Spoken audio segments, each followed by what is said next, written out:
चलिए दोस्तों बात करते हैं इस एक और क्वेश्चन के बारे में। इस क्वेश्चन में एग्जाम ने दे रखा है क्यूब रूट 2 इंटू में अंडर रूट 2 इंटू में क्यूब रूट 3 इंटू में under root 2 is equal to, यानी कि एग्जामिनर ने कहा है वो किसके बराबर है।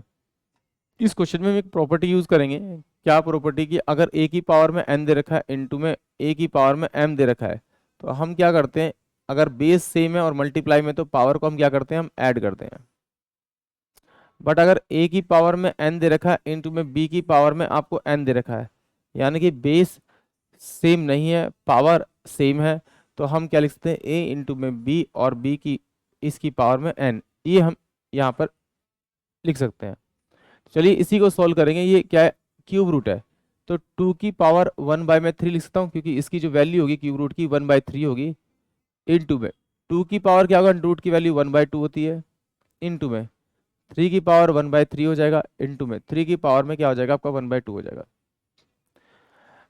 इन दोनों को सॉल्व करेंगे तो ये क्या हो जाएगा आपका 3 की पावर, यानी कि इन दोनों को सॉल्व करेंगे तो ये 5/6 आ जाएगा आपका। इंटू में 3 की पावर ये 5 में आपका 6 हो जाएगा। ये दोनों सेम सेम है, तो मैं इसे लिखूंगा 6 की पावर में आपका 5/6, यानी कि ऑप्शन जो आपका बी है वो इस क्वेश्चन के लिए करेक्ट है। आई होप आप सभी को समझ में आया होगा।